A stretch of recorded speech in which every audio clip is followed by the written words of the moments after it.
cryptocurrency, DeFi, NFTs? Sounds confusing? BitLab Academy is here to help. We make it simple. Start investing in crypto, learn trading fundamentals, learn to mint and trade NFTs. Join our community today. Crypto for beginners, taught by the pros. Welcome to Rice TVX.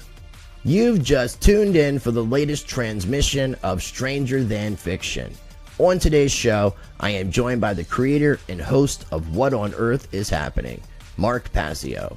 He has been on the show before, and I will include a link down below in the video description and above for his first appearance. Be sure to check that episode out.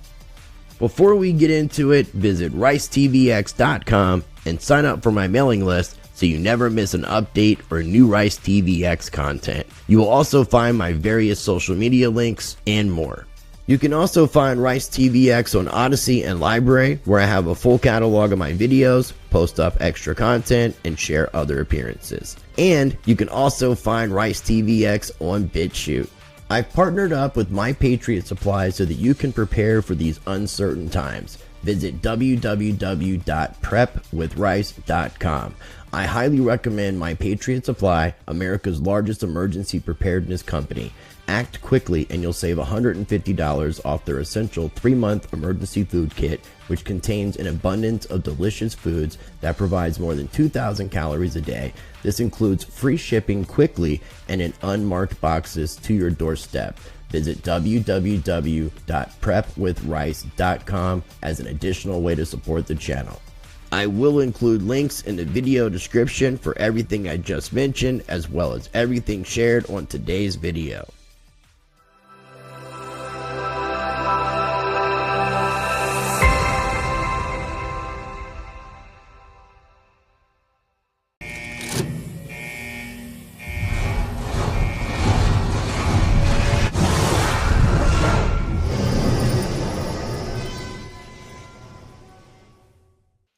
All right, ladies and gentlemen, joining me on today's show is Mark Passio. He has been on the show before, and I will include a link down below in the video description and above so you can check out that first appearance. Mark, welcome back to Rice TVX. How are you doing today? I'm doing great. Thanks for inviting me back onto the show, Rice. Well, again, I really appreciate your time, and I'm looking forward to this conversation. And the last time we talked was November of 2020. It's been quite some time. I'm going to do a screen share with your YouTube channel, your website, One Great Network, and your Twitter account, all of which we'll be talking a little bit about. So to catch up with you, what I wanted to do, if you didn't mind, and I'm trying to make my way over to the screen, going over to whatishappening.com, I noticed that you have a seminar coming up called How to Become the True Media.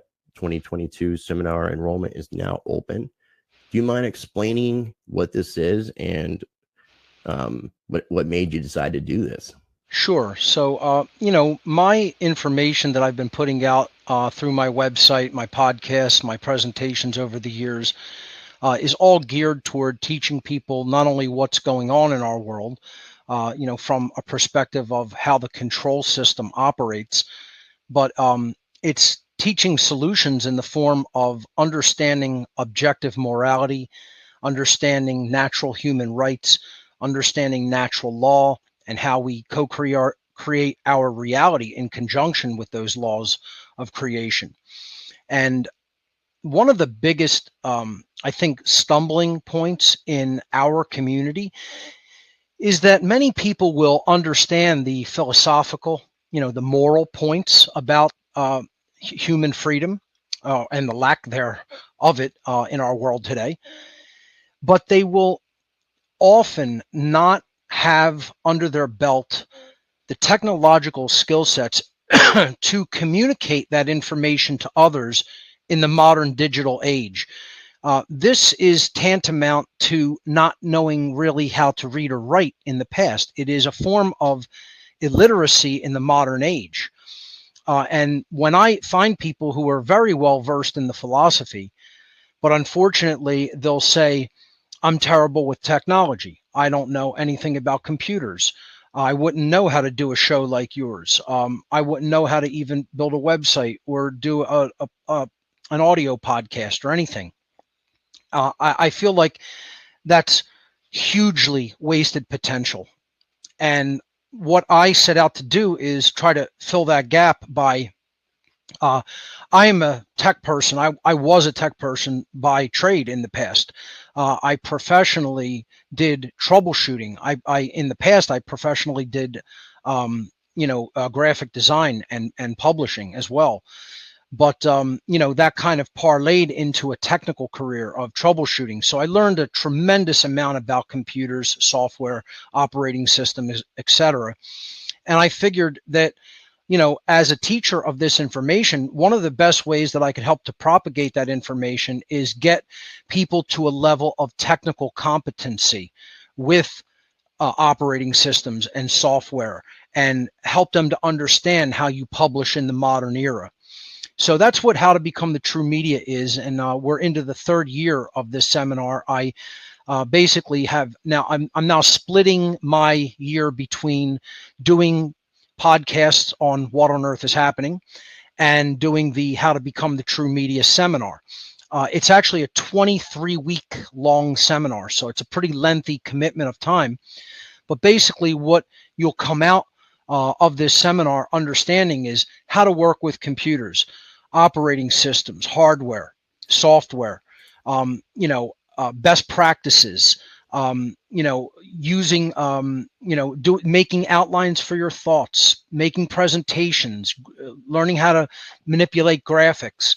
So you have an aesthetic sensibility that you could add into your creations, into your media, video editing, audio editing, and of course, how to put that out on to the web, how to publish on the web, building your own website, etc. And, we'll get people to that level of basic technical competency where they can have all of those skill sets, and then they can go out on their own and then, reach people with this information in a far wider way than they were by just speaking to people, or having discussions or attending in-person meetings. They'll be able to reach people that they never even thought that they would be able to reach. They'll be able to get their voice out onto the internet, get their information out there, and more people will, eventually hear it, see it, and understand it. And that's the whole point of the How to Become the True Media seminar. So we're still in the enrollment stage. I'll be accepting enrollments through July 4th, and the seminar officially begins on July 11th of this year. Okay, very cool. So that gives people plenty of time. And, one, I appreciate the fact that you're doing this, because when I first started my YouTube channel back in January of 2018 is when I put out my first videos. There wasn't this wasn't around, and I followed you, but there's a wealth of information, and a lot of people don't realize how much work goes on behind the scenes when we're trying to put out content, whether Absolutely.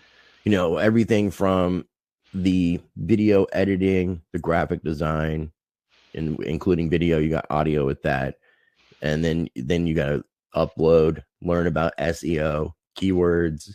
And, and also a good thing from learning from someone like yourself is you tackle subjects that aren't necessarily favorable on social media, but yet you're still successful in what you're doing. So you've been able to navigate through a lot of the adversities that YouTube tries to put up against us as content I would say creators. Largely, not entirely, but largely. Right. You've done a good job. One of the ways that I do that actually is I don't spend a lot of time arguing on social media and or posting a lot of text posts. I'll just make posts about what I'm doing and then put a link to it. It's generally how I go about, like, just maximizing my social media outreach. Again, I wouldn't say I put a lot of my original content on social media. I sort of link to it, let people know about what I'm doing, about my projects. That's how I use social media in general. And I think that has kind of, let the heat not be so much on me, because I don't focus on putting my content there as much as, again, like I said, just sort of advertising it and having people go to my main website. Right. Which is, I was doing almost the exact opposite, and now I'm catching up to your methods. What I'm saying is calling it a better game of chess and just being more methodical about how I'm doing things and choosing my battles more carefully. Sure. Because utilizing, I'm sure you'll agree with this, and it sucks to even say this, but the fact of the matter is YouTube is the largest video platform that there is. It's considered the second largest search engine, and it's not even a search engine. Right. So if you're on anything else beyond YouTube, in my opinion, you're stuck in an echo chamber, right? Which is really frustrating, because you're not really able to reach any new people. And we mentioned kind of tackling the censorship. I was telling you before we started recording that I wanted to put a little bit of emphasis back on the ARC, which is another one of the products that you offer. And this is one of the things that I think that people need to pay attention to, especially with when I mentioned censorship. There's a lot of information being taken off the internet. Of course. And you, as an independent researcher, have taken a lot of your time and collected this information and have put it on hard drives and made it available to others so that they can have the amazing repository of knowledge. Do you mind kind of sharing?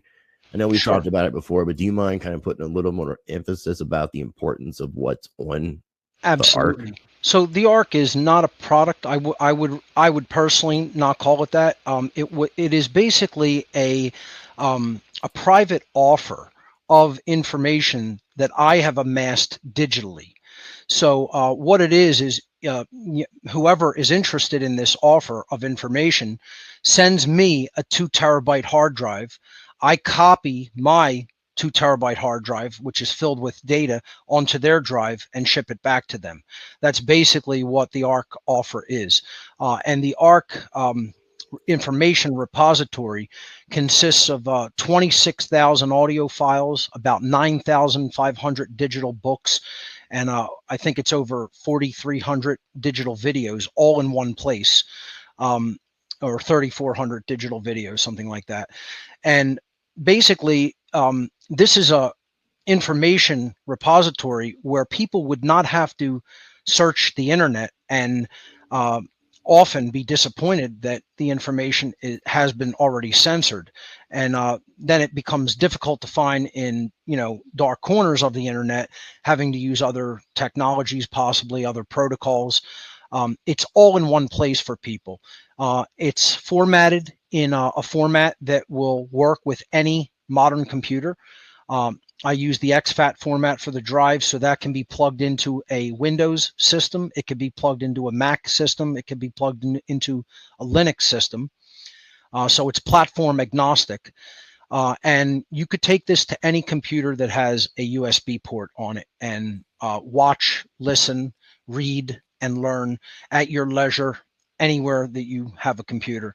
So that's the ARC offer. And many people have taken me up on this offer. I pretty much send them out of my home just about every single day. I took 3 to the shipping office today, as a matter of fact, before the interview. Wow. Yeah.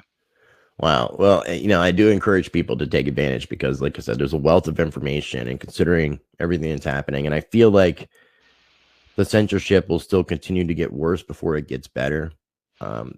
Even though we're hearing a lot of positive things coming out of the Elon Musk direction with the whole Twitter thing, I think there's more than meets the eye with that as well. So, and I've learned that these private organizations, unfortunately, they have the ability as a private corporation per United States government, that the First Amendment, that they're not bound by the First Amendment, which is, really frustrating to think, because these companies you can invest in publicly. You can use the platform publicly without signing any sort of private agreement. So I'm like, where does the private aspect come into play? It's a company based in the United States. Why doesn't the First Amendment apply to them? Right. What are your thoughts on that, just by the way? I don't really trust any major corporate entities in general. And Musk himself, it remains to be seen what he'll really do with that platform. So, again, I'll take an attitude of cautious optimism and see what happens. But I wouldn't really put a whole lot of trust and faith in that until we see something really good come out of it, if it ever does. I'm rooting for it to go in the right direction. I'd like to see Twitter become a true, a First Amendment based platform that champions real freedom of speech. Whether that will happen again, really, like I said, I just take a wait and see attitude. But I don't put my eggs in that basket. It being part of corporate, structures anyway. I think solutions always have to really come from the grassroots, ground up level. And it has to come from a level of truly understanding morality and freedom from a mental perspective, from a philosophical perspective, first, of course. A backbone of what I teach is occultism. People who know my work fully understand that. And I teach the principle of, mentalism, which is no change in the world is going to happen in the external 3D realm until it takes place in the human mind and heart. It's got to take place internally before it can be manifested in the external domain. Our thoughts and our emotions, and most of all, our behaviors in the world, are the causal factors. They're the underlying causal factors of what is actually creating the manifested result that we then have to experience as life on Earth. And you can't change it from the realm of effects. You have to change it from the realm of causality. It's a huge principle in the world of the occult, in occult thinking and traditions.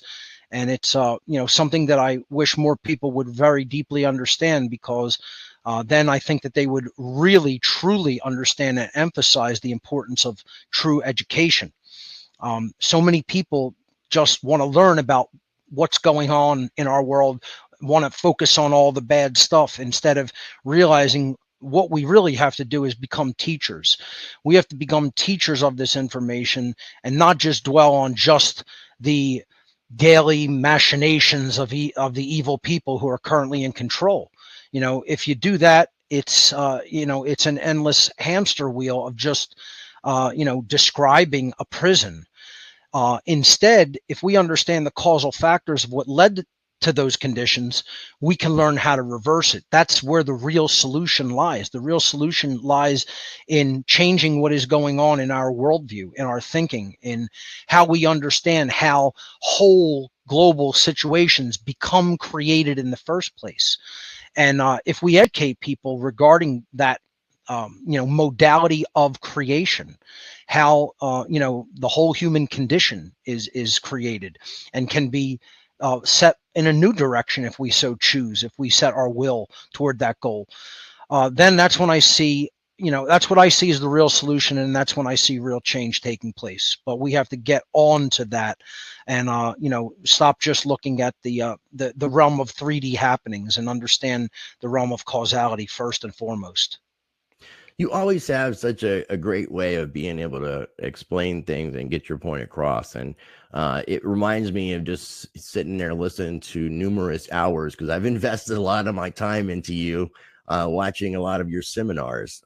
I really appreciate what you've done as an instructor, as a teacher, in the multiple different subjects that you teach about. And when you mention causality, you're talking about part of the Hermetic principles.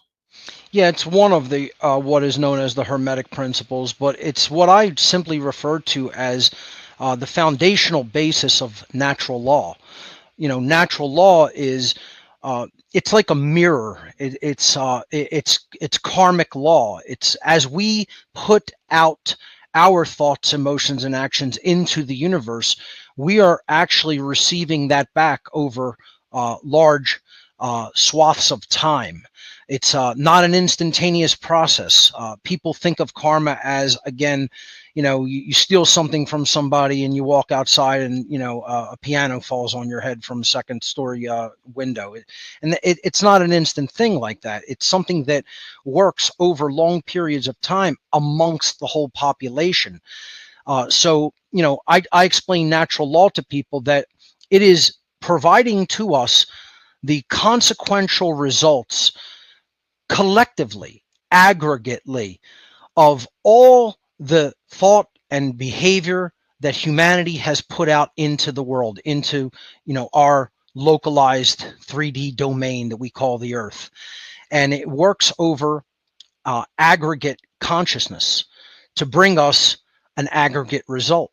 So it's very simple that as aggregate morality increases, aggregate freedom increases, and as aggregate morality declines and people become more immoral and or condone immorality and look the other way and just let it happen and don't try to correct injustices, as that type of immorality in the world increases, freedom wanes and slavery increases and takes over, and that becomes the current human condition. It's a way of understanding the laws of manifestation, as opposed to what have been traditionally put out in New Age circles, in things like The Secret and other, different, laws of attraction and manifestation. Natural law is what I refer to as the real law of attraction. This is what is always operating in any domain of beings that have the capacity for understanding the difference between right and wrong. Once we develop that capacity mentally in our intellectual and emotional makeup in consciousness, then we are bound to the laws of morality. And this consequential law ultimately governs us. People will be very, amenable to say that they believe in laws that govern matter, laws that govern dynamics of motion, etc., laws that govern chemical interactions. But when you say, well, then are there laws that govern behavior that we put out into the universe as a species? Then people become, not quite so sure, or, that's getting into the realm of the supernatural. It's really not. It's, if the atoms and molecules and chemicals that make up reality are governed by laws, why is it such a stretch for people to say that behavior is also governed by laws? And as we put a certain behavior out, we're going to get a certain result. If we put a different behavior out, we're going to get a different result. These are the laws of causality. And, this is what I've been trying to get across to people since doing this work for about the past 15 years, because this is what the controllers of our world know. They know how these laws work. They detest that these laws are in operation. They don't want to be bound by them. And they certainly don't want other people to know them. They want people to co-create their shared reality completely unconsciously, as opposed to create it at a conscious level in full understanding of these laws. And that ignorance of those laws will ensure that those people are easily led and easily controlled. And that's the world that we live in currently, where a priest class who does understand these laws and is completely exploiting that knowledge and holding over people's heads, holding it tightly to their own chest and trying to get other people not to understand it, not to look at it. They are completely able to manipulate people who remain in ignorance of those higher level laws of the universe and put them under their thumb. It's sort of like taking candy from a baby. If you understand higher laws like that, you're in a sort of a psychopathic mindset, that wants to control, that wants to lord over other people, that wants to rule people. That is their satanic mindset. And it becomes a piece of cake when you have an ignorant population that doesn't understand the first thing about their own minds, how they're manipulable, how they're programmable, and then certainly about the laws of manifestation that bring the results of what they will then have to experience in their daily lives. If you keep people in ignorance of that, or if you just even try to say, oh, don't look into that, dissuade people from looking into it, it really becomes child's play to manipulate, control, and ultimately enslave people. And again, that's where we're at in the world. And my goal is just to try to wake people up to, again, these deeper underlying factors. We could freak out about every happening of the world. We could freak out about the possible next so-called outbreak of whatever disease they want to say we should fear, the next possible war, the next possible monetary manipulation.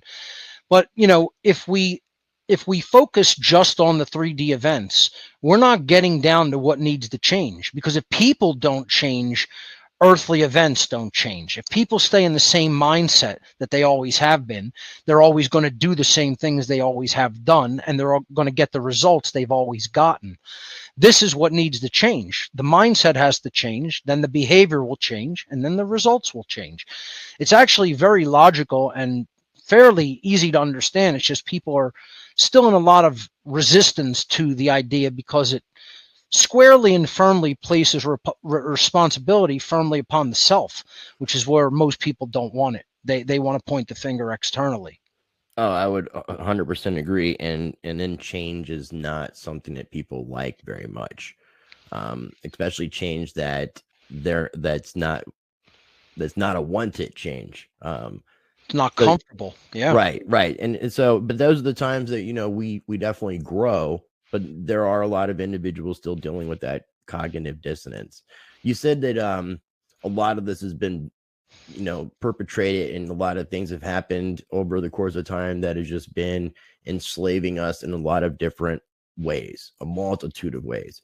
And part of the One Great Network slogan is ending slavery one mind at a time.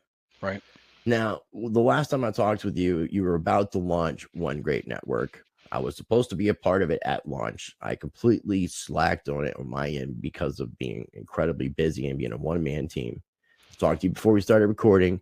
Everything's starting to slow down on my end on purpose, so I can start focusing on some things on the back end, put together a team. And one of the things I want to focus on is making sure I get the Rice TVX content over on One Great Network.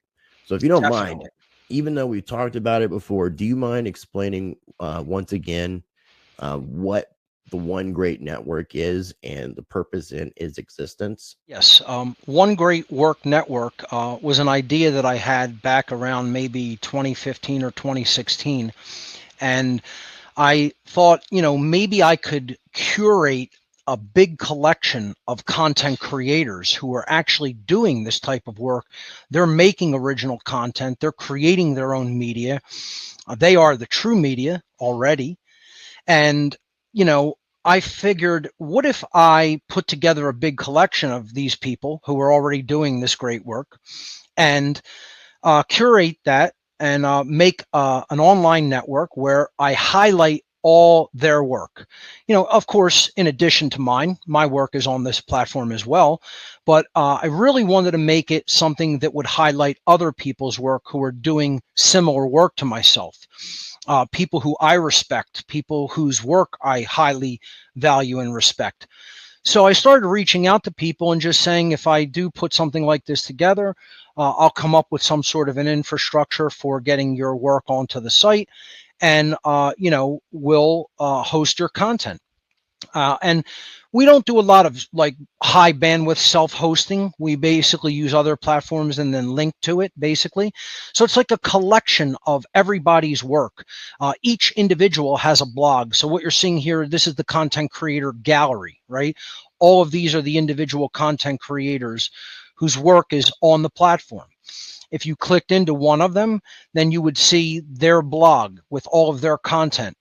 So yeah, if you click on James Corbett, here's his content that is actually on the One Great Work Network. And then each one of these is an individual article. You can click on one of those and then watch that article. And then in addition to all the content creators' blogs on the website, we have a 24/7 streaming platform on the homepage. So it not only acts as a collection of content creator blogs and all of their individual content, but we have a 24/7 live stream that basically shows many people's content in a 24-hour television-like format, where you could just play right on the homepage and just simply watch, and see whatever content happens to be playing at the time in our playlist. Occasionally, then we do certain content creators, I'd say the minority of them, but we're trying to add more all the time, do live streams as well. So occasionally, a content creator will actually live stream in real time.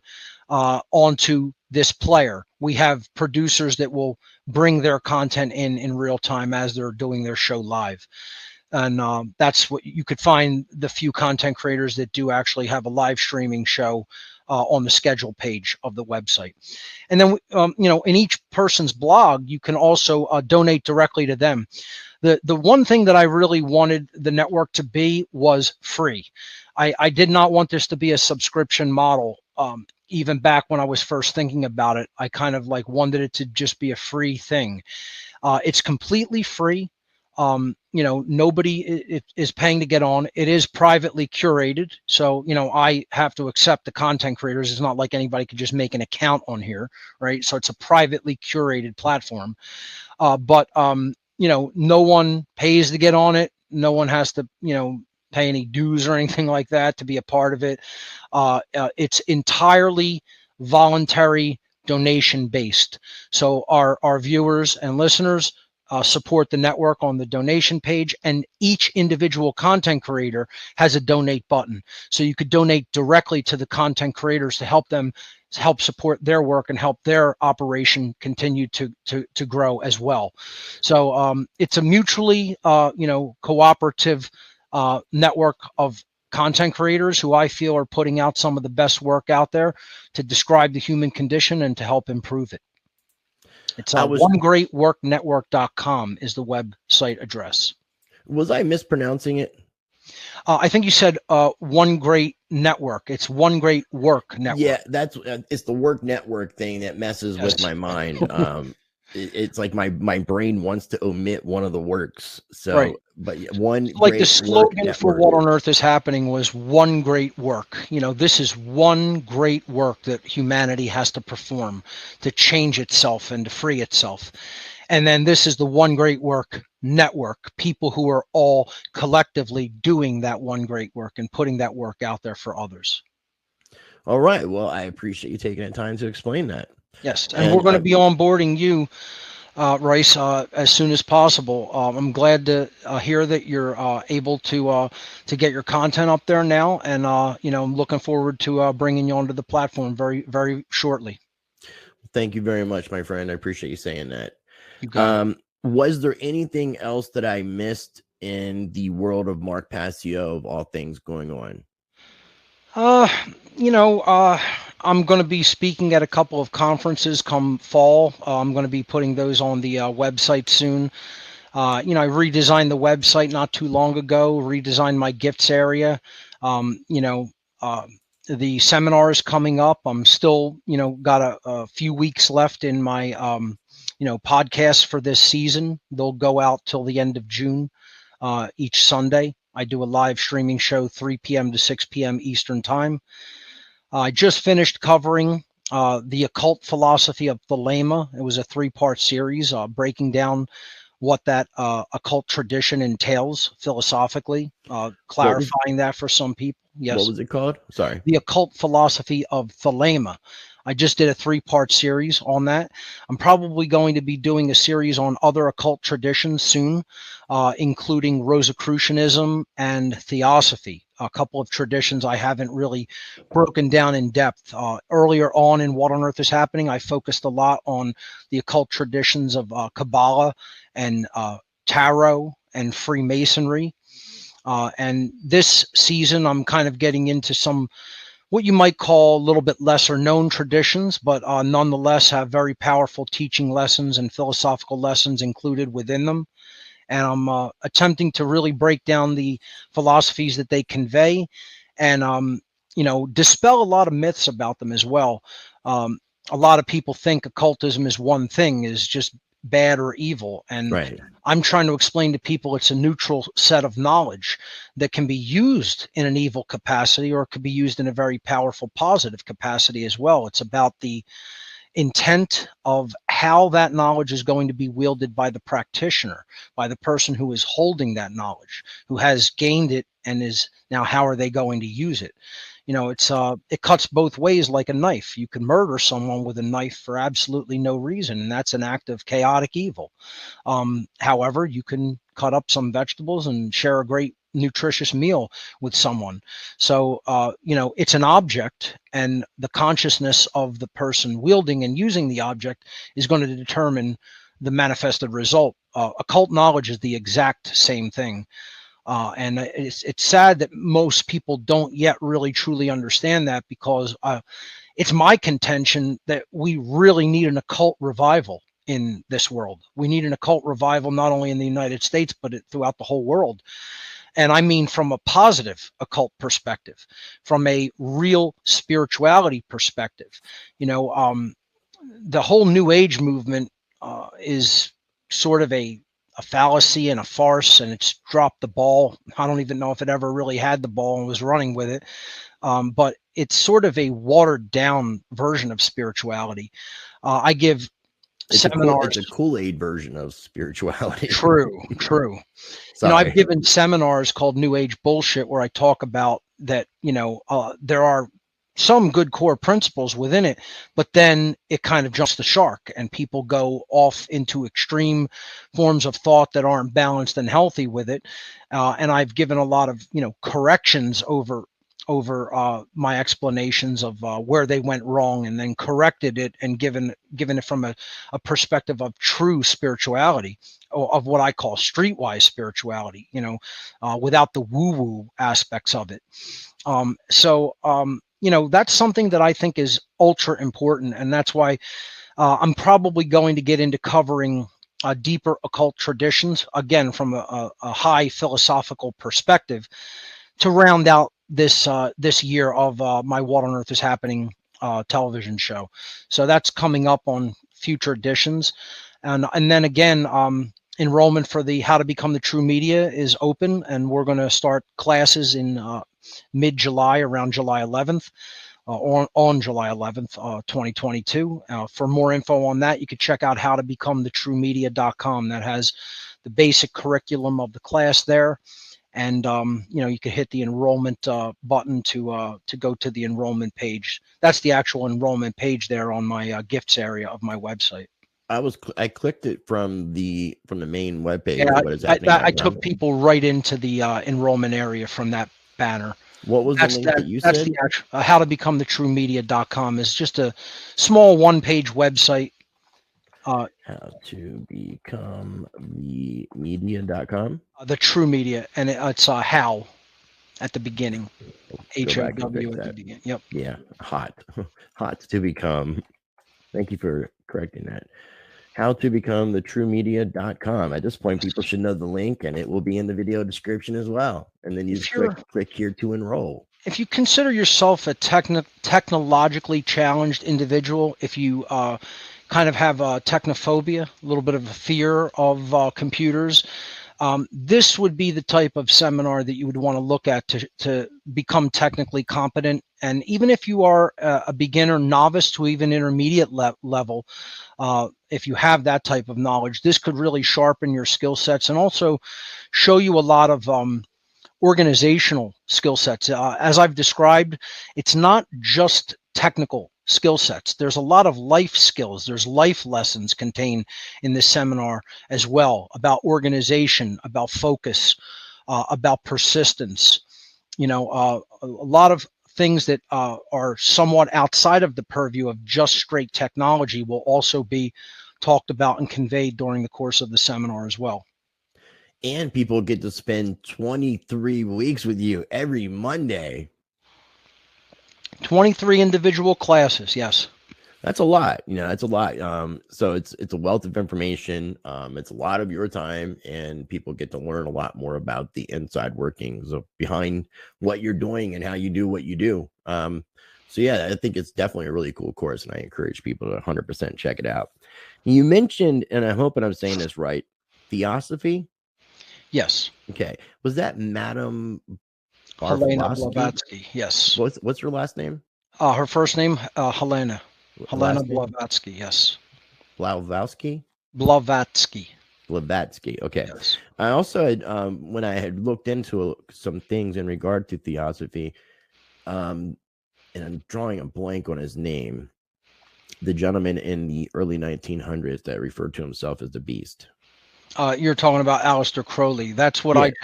I just finished exploring his philosophy called thelema that he Okay. Because espoused and basically coalesced into a set of occult philosophies and practices. And I really tried to emphasize splitting away the personality of Crowley from the philosophy of Thelema, because they're not one and the same.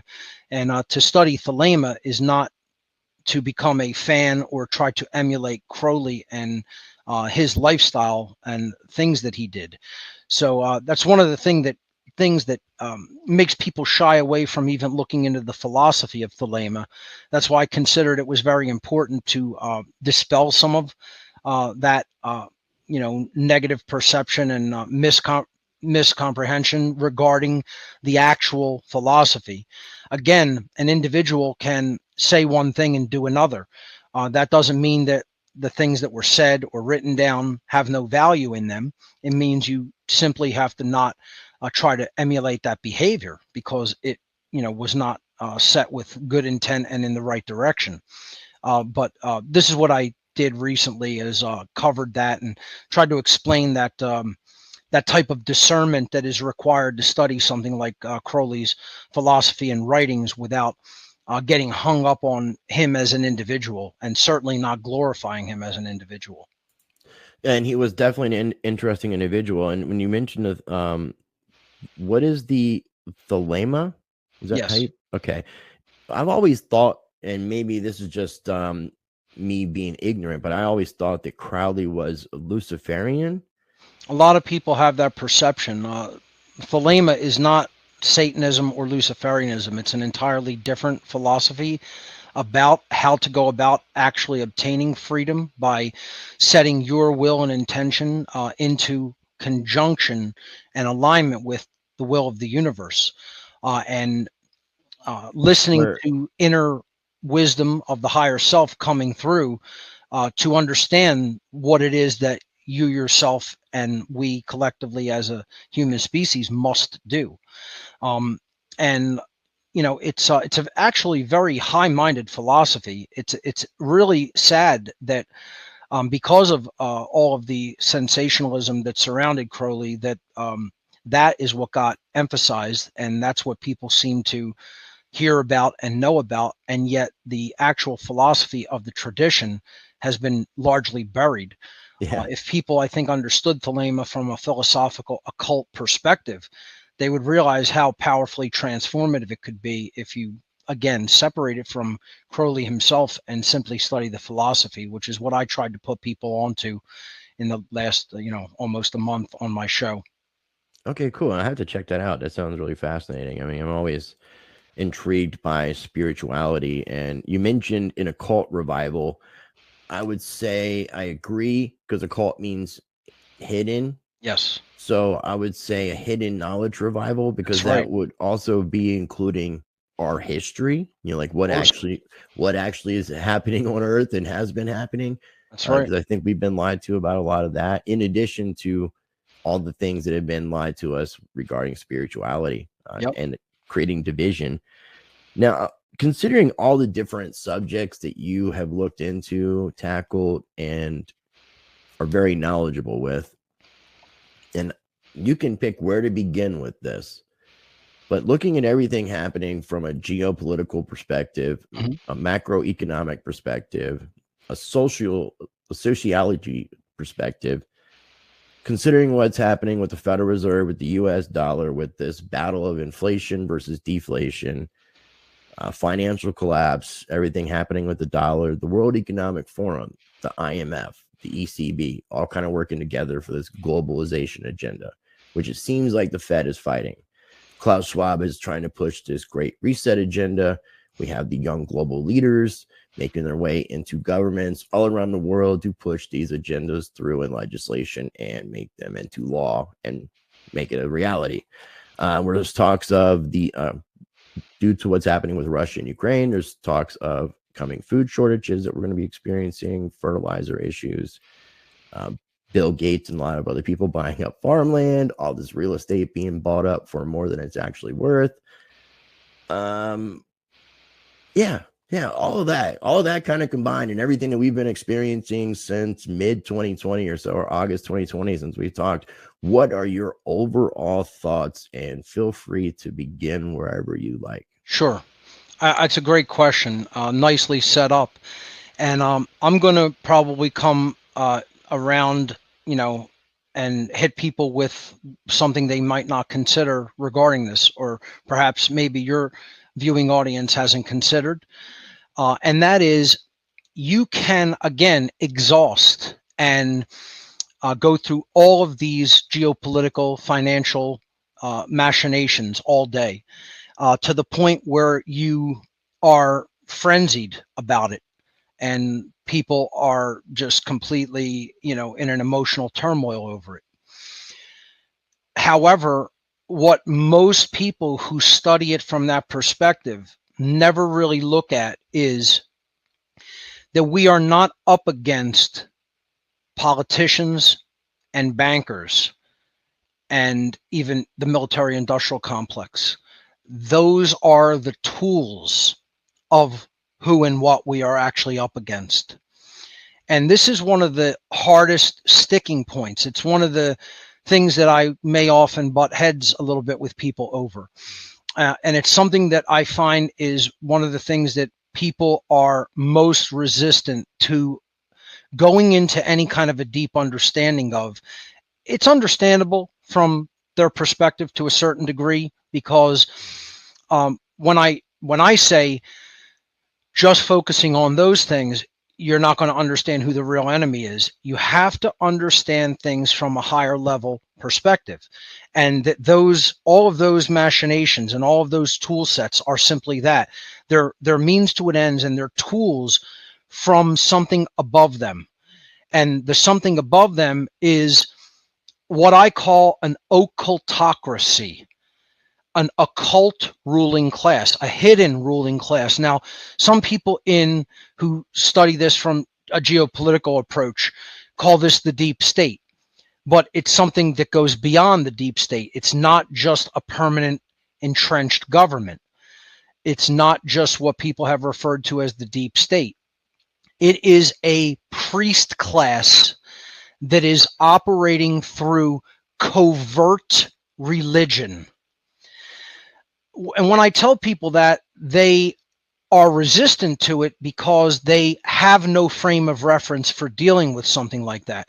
If I had to guess the percentage of people on the earth who ever have any dealings with the world of the occult, it's probably 0.1% or less, probably even less than that.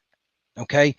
So if 99.99% of people have never had any firsthand referential experience with any type of body that is connected to the occult network that truly runs things on this planet, they're going to be psychologically resistant to even considering the world is already run by an occult priest class.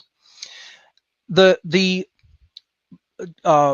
husband of Anton LaVey's daughter, Zena LaVey, who they were both involved in the Church of Satan around the same time I had involvement in that organization back in the 90s, basically did an interview in the mid 1980s where he was interviewed and being asked if Satanists had control over the world and had control over society and its institutions, what would you do with that type of power? How would you change the world? What would the world look like if you had that power and if you guys were in control? And Shrek looked at the interviewer and almost laughed in his face. And he said, "You quite misunderstand," was at the literal words that he uses. He says, "You quite misunderstand. We are already in control. We're not seeking to take over the institutions. We already are in control of the human institutions everywhere in the world. We are not trying to take control. We are trying to tighten our level of control over humanity. And I think this is part of the thing that people have to get right. They have to study it and understand what's really going on from a perspective that they are very resistant to at most people at a mental level. And they have to understand this goes beyond politics. This goes beyond banking. This goes beyond military industrial complex, etc. It goes even beyond what we call our culture. This is something that is a henceforth hidden belief system that is held by this ruling class that has had power over our society since time immemorial. And currently, with the role of advancing technology, they want tighter and tighter refinements of their control that they already have over human society, because they have control over 99.99% of human beings' minds. That is what enabled them to take control over the institutions. If they control our worldview and the way we think, they ultimately control how we behave. If they control how we behave, they can get us to build anything that they want built for them, any structure, any institution, have it run as corrupt as they want it run, have it exercise as much control as they want it to have, because people are consenting to do that. The ultimate solution is you have to withdraw your consent from evil. The word of ultimate power is no. We have to develop this core spiritual strength internally to simply say no to evil at every avenue. And unfortunately, that's why the world is still enslaved. That's why freedom is still being destroyed and we're not free. Because if you simply ask the question and answer it honestly. So one of the first tenets in all schools of occultism is never lie, but especially never lie to yourself. See, they'll tell you in different secret societies, fraternal orders, and brotherhoods, don't lie to us, right? That's a big no-no. You don't lie to the people involved in the organization that you join, that you become a member of. But it's ultimately of more importance that you never lie to yourself. And what we're generally telling ourselves is a story about how the world really works and runs that isn't true. So we are, in a sense, lying to ourselves. We're telling ourselves a worldview and a vision of how the world operates that isn't true, because we want to say it's only from these perspectives and levels and institutions, and it's just politicians and bankers, etc. Yes, go ahead. Isn't that the definition of cognitive dissonance? That is cognitive dissonance. Well, thank you for explaining. Lying to yourself. Exactly. Telling yourself a story, and it's just a BS story. And you have to have the spiritual courage to come forward and say, I have to look at how it really is, even if that's total horror. See, the truth is often horrifyingly ugly, but we have to embrace it nonetheless and take it into ourselves nonetheless. That's what creates the power of transformation. But if we don't have the courage to look at that, and we want to stay in a dreaming mindset, how manipulable are people going to be if they're just like little children, naively believing the world is a different way than it actually is? They're never going to have psychic self-defense against the manipulation tactics that are actually being employed against them. So this is the kind of things that I talk about and teach in my What on Earth is Happening podcast series. But I would say my main response to all of those multifaceted machinations taking place in our world, absolutely important to know about. We should know what's going on, obviously. And right? you see a lot of, you can recognize symbolism and things for what they are that other people aren't seeing, because you have this knowledge that you've taken the time to research and learn. It's a language. If someone's speaking in a different language and you don't know the lexicon of the language, you're not going to understand what they're saying. But if you do understand the basic vocabulary of the language, you're going to be able to understand what they're communicating, often to each other. Right. Or even putting out there as a form of energy manipulation and or mockery. They put out symbolism to mock people all the time, tell them, hey, we're doing this to you. You can't even see it. And they have a good laugh among themselves. They're sick, psychopathic, evil people, But the main thing that I think we need to do as a species is start really understanding that there is an occult class of covert religionists. That is how we have to understand them. They have a set of religious beliefs. See, people are very averse to hearing this because they want to believe, they want to stay in the dream state that religious power no longer holds the sway over the world that it once did. That's what a lot of secularists, secular people want to believe. They want to believe religion doesn't have the kind of power in the world that it once had. And I'm trying to explain to people that overt religion may not have as much power in the world as it once did. We're talking about the traditional cultural religions like Christianity, Islam, Judaism, Hinduism, Buddhism, etc. We all know about the existence of those religions. And we know that, yes, maybe they had more power in the past. That's waned a lot. They don't have as much power and sway over the minds of people. So the new religion is set up, and that's called government. And that has tremendous sway and power over people. But there's a hidden priest class that set that religion up. And they have their own inner core religion. You can look at the whole Nazi regime, the Third Reich, this way, right? There was an external religion of all of the people of the Nazi party and of Germany in general. And the wider surrounding area, a lot of people bought into it and believed in this cult. But then there was an inner order. The inner order was the Schutzstaffel, the SS. That was a priest class of a kind. And inside the SS, there was another occult secret society that most people never even heard of, and that's Die Schwarze, the Black Sun. And you see a lot of their patchwork in some of the Ukrainian soldiers who are still venerating this once, commanding secret society within the Third Reich. What was the name? Yes. What was the name that you said the Black Sun was called, and what language? Sun. That's German for the Black Sun. The Schwarze Sun. Die Schwarze Sun. Okay. D-I-E Schwarze Sun. I think it's SCHWARZ, I believe, or TZ.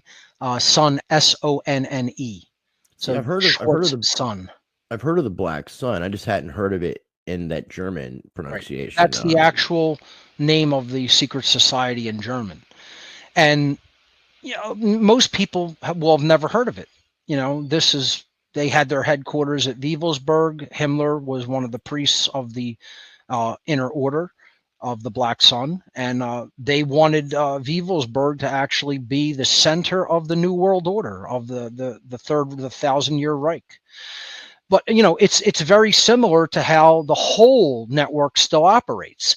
You're inculcating people into a lesser outer ring of your religion. That's modern day government.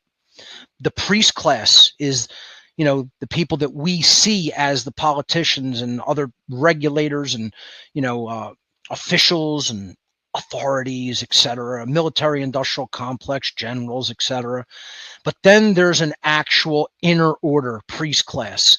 And that is what I'm talking about, the existence of a covert religion that's really running all of it. It's running the power structures, it's running the institutions, and ultimately it's running society by the media that it puts out to control people's minds, their thoughts, their worldview, and ultimately their behavior.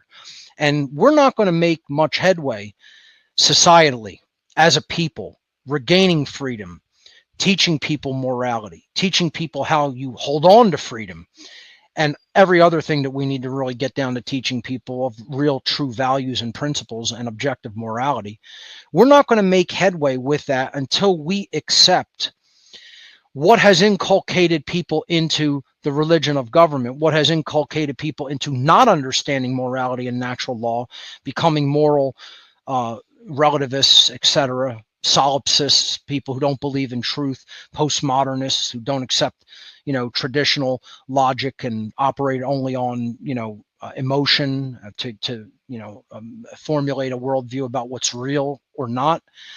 They're the ones who are putting all these ideas into people's minds, and this occult priest class is operating from a level of covert religion, because of course evil people that have an evil religion aren't going to come out to the world and go, hey, here we are, here's our names, here's how we do our magic of manipulating people's minds, these are our inner ceremonies. They're not going to make all of that public. They want to operate in secret. Darkness operates in secret. Good works can be brought into the light of day for everybody to see, because there's no corruption, manipulation, and violence. Bad works, criminals, Satanists, dark occultists, the people who are really running things, they want to do things in the dark. They don't want it brought to the light so that people can see it and understand it. It's covert religion. And that is what we have to, when you understand it from that perspective, if you really start breaking it down from the level of the occult world, and you study that and you get into it deeper and deeper, and you realize this is their belief, this is their mindset. You don't have to accept any of their beliefs or mindset. I would not recommend that, obviously. Right. It's not to say that they never say anything that isn't true, that is true. Some people, who operate like this can make true statements. You have to have discernment to understand, well, that is true. However, I'm not looking at it in the warped way that this person's looking at it, right? If you study their mindset and you understand that they're operating covertly with a religious belief system in place, all of those things that you mentioned will make sense from a higher level perspective. You won't see them as disjointed things happening here and there and all over the place that are separate. You will understand this is all part of the covert religion that is operating to refine and tighten its level of control that it already has over humanity. And that's what I invite your viewership to do. This is what I've really been trying to get people to do since day one on my show is, and through my website, is to understand the existence of this covert religion operating in the world. And again, in my material, through my presentations and on my podcast, I delve into and get into their ideologies. Again, I look at not only the dark side of it, there is a light side to that knowledge, because again, some of that knowledge that is true has just been twisted and perverted by them. They can't create anything new. They don't have that soul-based capacity to truly create something that is new. They're not in touch with that creative essence that is the spark of the creator of the universe.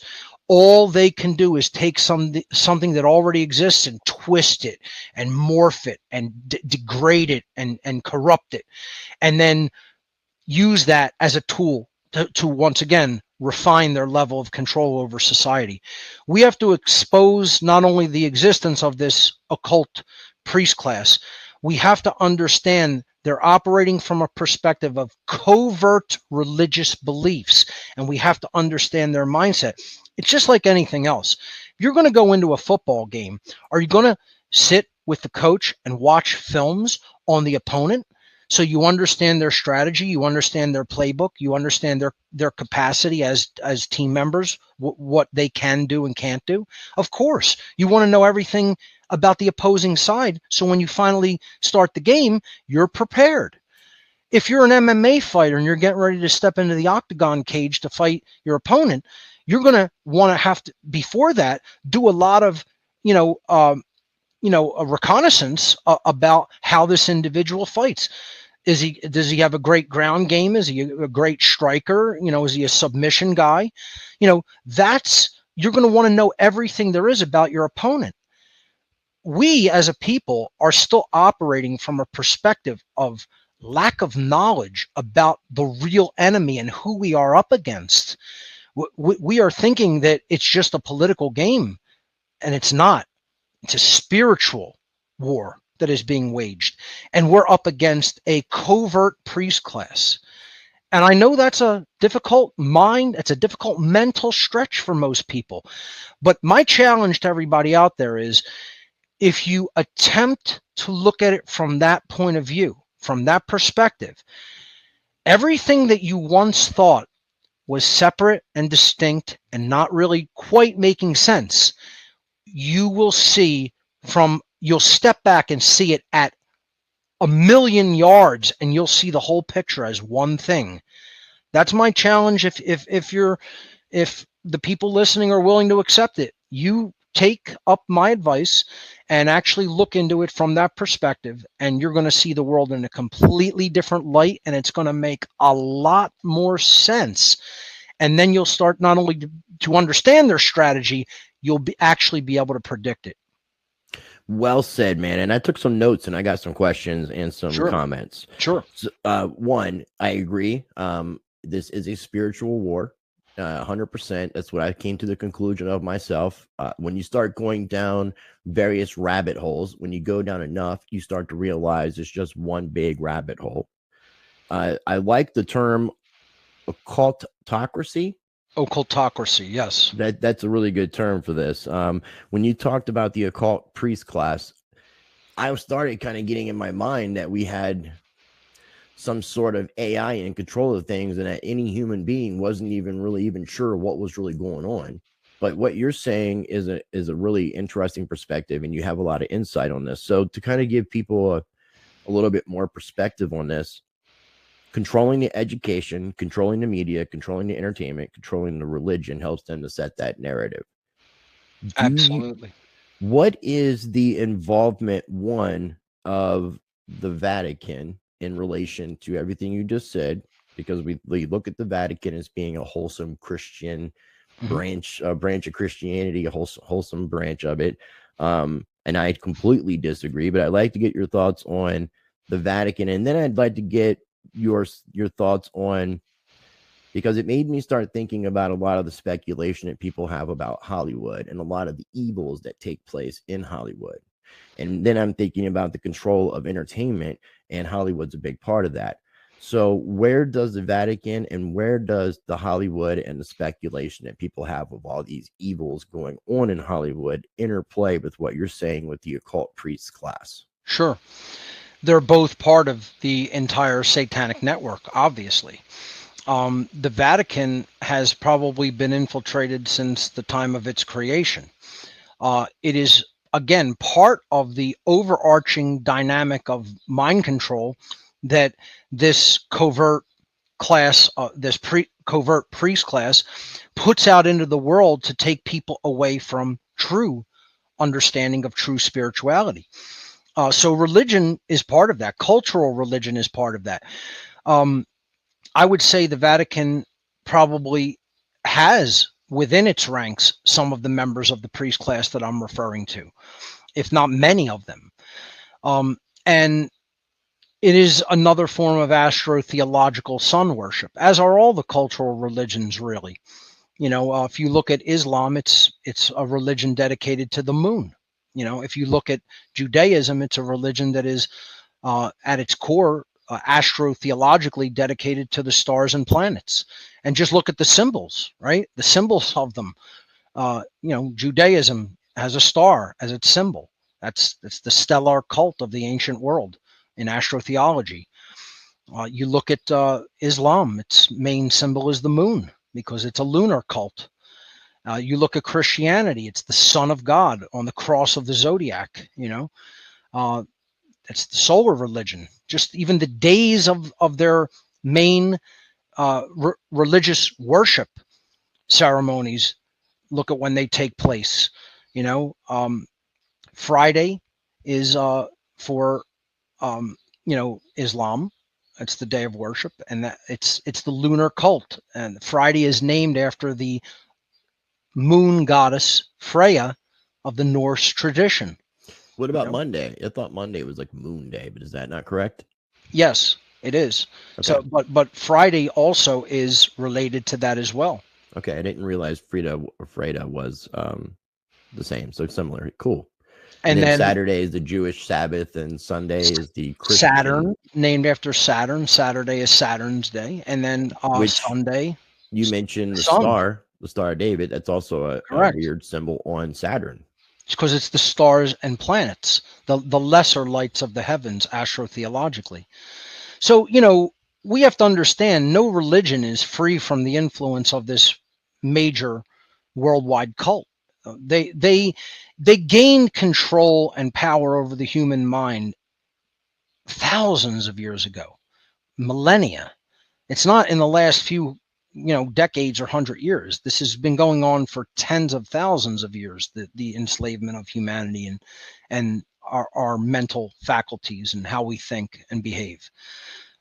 We're in a position now where we can really truly learn about it more and more and more, and really become enlightened and woken up to it if we decide to look through the horror, because it is a horror. It's, one of the most horrible things that people have to realize is how degraded human beings are from a moral perspective. You just think about it.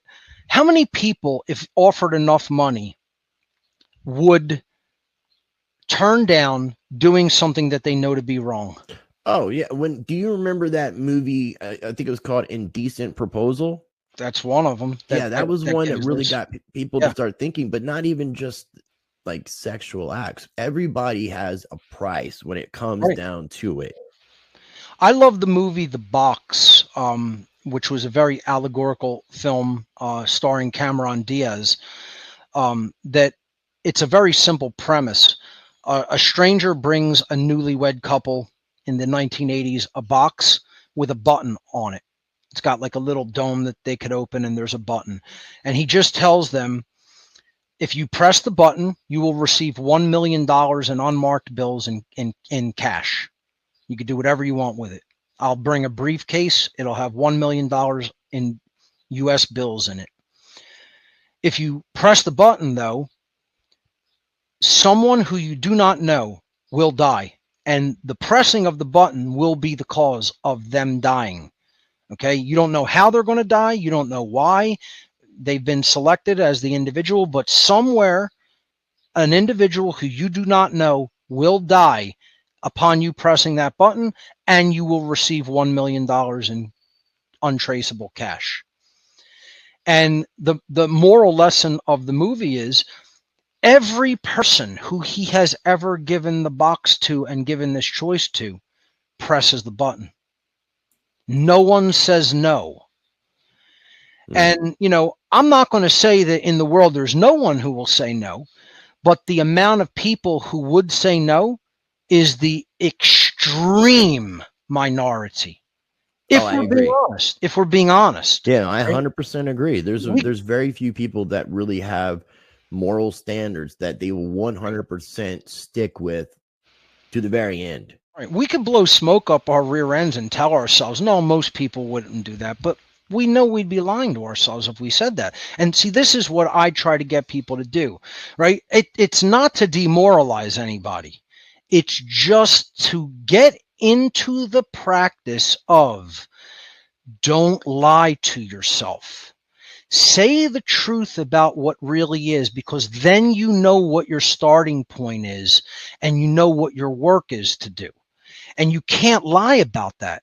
If a house is absolutely degraded and you're going to do a restoration project on that house, you have to know what you have to tear out. You got to know what building materials you're going to need. You got to know how you're going to have to clean it out. You can't lie to yourself about it, because it's going to be a massive job. And then you're going to say, oh, we'll just come in with a couple of brooms and sweep up a little. And it's still going to be a major disaster, right? If we're going to actually make the corrections that need to be made, we have to start from a place of brutal honesty with ourselves about what we are really facing. And that's what I find most people very resistant to do, unfortunately. But if you don't do that first, you're never going to have the trajectory. You're never going to have the ultimate plan that you need to formalize in your mind to know, I got to take it from point A to point B. You need that navigation in place. Without that knowledge, you can't have that navigation. You're not going to get from point A to point B. And that comes with the courage to look at the horrors of our world and how degraded humanity has become. If we're going to do the work to actually rebuild the human spirit, which is going to change the manifested situation that we are living in. So that's part of my approach. But if you wanted to, I think the second part of your question was Hollywood, right? So we were talking about, yeah. And you don't have to necessarily get into, because obviously, this is a really touchy situation, especially when we're dealing with censorship and the YouTube overlords and such. But if you could give as much information, kind of clarifying and some of the speculations that people have of what takes place and where it correlates with this occult priest class, Yes. that'd be great. So the first thing I'll say is this hasn't been the bulk of my work. I haven't focused a lot on that aspect of it, because while popular culture obviously has some allegorical things that it inserts and has very negative agendas that it actually helps to play out, I am not a big, intaker of pop culture. Okay. As most people would probably suspect. I like watching a movie here and there. Yeah. Okay. And a TV series, etc. But I don't just focus on Hollywood and actors and things like that. That being said, it's very clear, if you see things from an occult philosophical perspective, that there are competing and polar opposite worldviews, all operating simultaneously within Hollywood. There are, again, as I said, fabulous allegorical content in some movies that clearly the movie makers had to understand some of these occult principles to make. I mean, it's without a doubt. And then other things, again, push very nefarious evil agendas. So I kind of look at it from the perspective of there's an actual covert war between occultists that is taking place within Hollywood. And it's not all one thing. That being said, absolutely Satanists operate within Hollywood. No question about it. And obviously child trafficking and abuse takes place within it. Many whistleblowers have come out to, explain that to people and tell them some of the horrors that they have experienced and witnessed. And I definitely think that those stories are true and are accurate depictions and descriptions of what takes place in that whole world. But I will not just lump Hollywood all and say it's one thing. There's definite, conflicting worldviews and ideas taking place within it. And I would say some people are probably positive occultists, light occultists, as I refer to them, that are trying to put out good spiritual allegories to help wake people up. But I would say probably the majority of Hollywood is definitely involved in some capacity with the dark side of the occult outright, or when you scratch the surface at the fundamental levels of people who really control the studios there. And you mentioned Satanist. When you're talking about the occult priest class, are you referring to them as being Satanists as well, or is there some other secret hidden occult belief system that they have that we're not privy to? I generally look at dark occultists as Satanists. However, I do make the distinction between Satanism and what I call dark Luciferianism. Satanists largely are atheistic and very materialistic, and Luciferians understand natural law from a higher perspective, and those are the people that actually consider natural law their own prison. That's their sick, twisted worldview.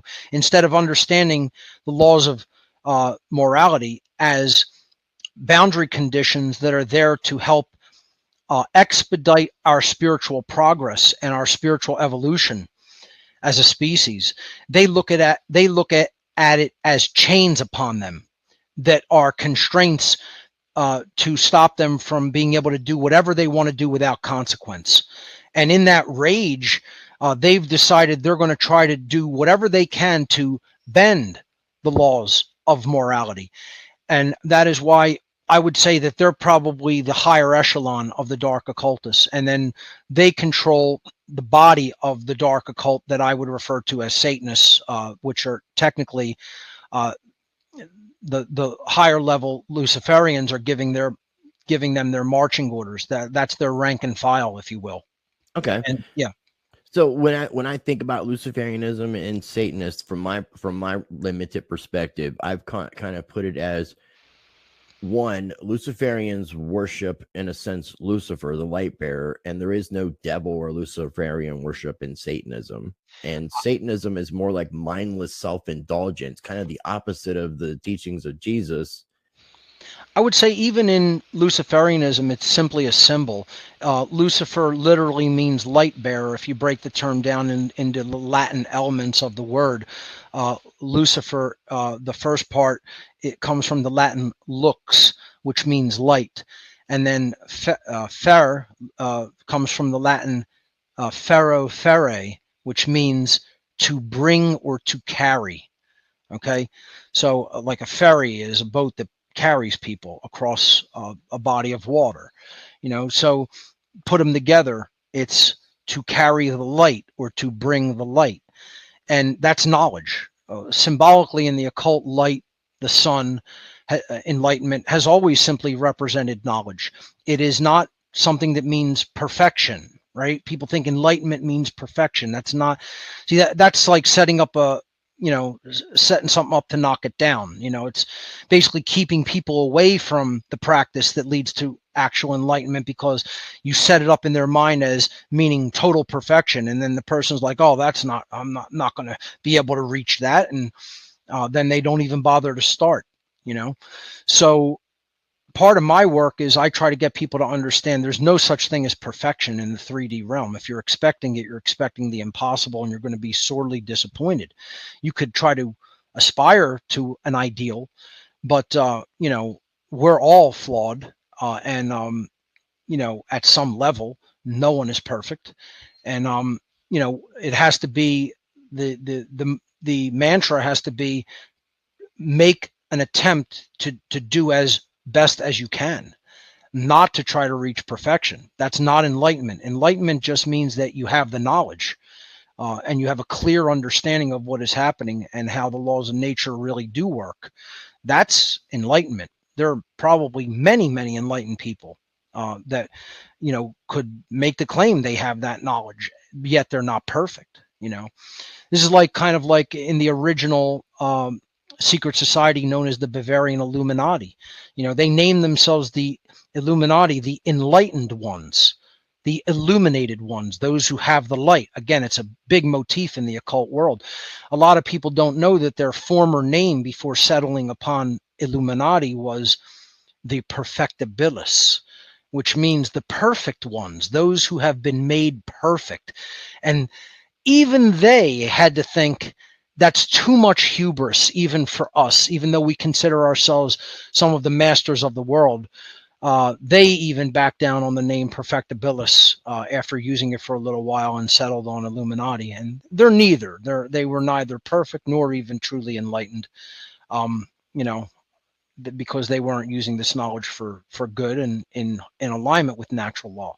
Right. So, yeah, I would say even higher level Luciferians use it as mostly a symbol and don't really look at it as an entity. Certainly the Satanists don't, and it's accurate what you said regarding they are generally living a life of selfishness, self-indulgence, the self being seen as the God. And that's really what all of them want. They want to be gods on earth. They want to be, in such a superiority position over everyone else that they are hailed as gods. And that's what they think they're going to achieve here, that they want to be God. Yeah, no, I agree, man. And one, I appreciate you sharing your knowledge. I appreciate you sharing your time. Appreciate you answering the questions and kind of giving me a little bit of insight with that. Sure. And I want to be respectful of your time. Hopefully and I'll do this on my end too. I'll make sure that we don't have so long in between our next conversation. Sure. And I will definitely be looking at within the next few weeks, if not less, having my content up on One Great Work Network. Beautiful. So I got it right. I'm going to have links for everything we talked about. And I definitely encourage people to make sure that they're checking out your YouTube channel if they enjoyed this high level conversation, because there's a lot for people to absorb. And that's another reason why I think it would be a good time to wrap up the video. But check out Mark Passio's YouTube channel. Check out his website, which is what is happening. What on earth is happening.com. My bad. My apologies. I realized I did that by mistake. And then make sure you're checking out the How to Become the True Media 2022 seminar that's going to be going on. I will have links for everything else, including Mark's Twitter account if you want to follow him over on Twitter. Do you have any final thoughts or anything that you want to add to the conversation before we do wrap up, Mark? The only thing I usually tell perhaps some new viewers and listeners of my work is if you go to my website, I highly recommend that you start with my podcasts. And if you go to the podcast page, they're listed in order.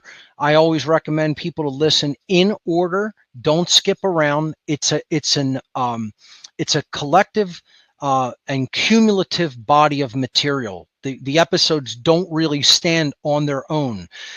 Later episodes have prerequisite knowledge that I cover in earlier episodes. So it's a stepwise progression. It's a form of an occult initiation into knowledge. So listen at your own pace in order, and don't skip around. And if you go in order, I always tell people that's when a new worldview is going to open up onto you, and you're going to gain the maximum value of that information. So that's my recommendation to people. That's my main website there, whatonearthishappening.com. Rice, I want to say thank you for the interview. It was excellent, great questions, and I'm really looking forward to onboarding you onto One Great Work Network as a content creator. Awesome. Well, thank you again. And so people have 253 episodes to go through. Could you just, like, off the top of your head, imagine how much time that is, or do you know how much time that is? It's certainly probably it's near 1,000 hours. Okay. Near something around there. But it's definitely worth it. And one of the things I will also leave people with is one of the best investments that you can make. It's obviously your time is really important, but learning and indulging yourself into things and exploring new ideas and challenging what you think you know. These are important for us to grow individually and collectively. So again, Mark, I will have links down below for everything we talked about. If you can bear with me 1 second, just going to wrap up the recording. Sure. Ladies and gentlemen, I do encourage you to check out that first conversation that I did with Mark Passio. Again, that will be linked down below. Check out everything that I shared on today's video. If this happens to be your first time watching any of my videos and you've gotten this far, make sure you are subscribed. I will leave you with this. Be blessed, be the change, practice change. And I'll see you on the next show.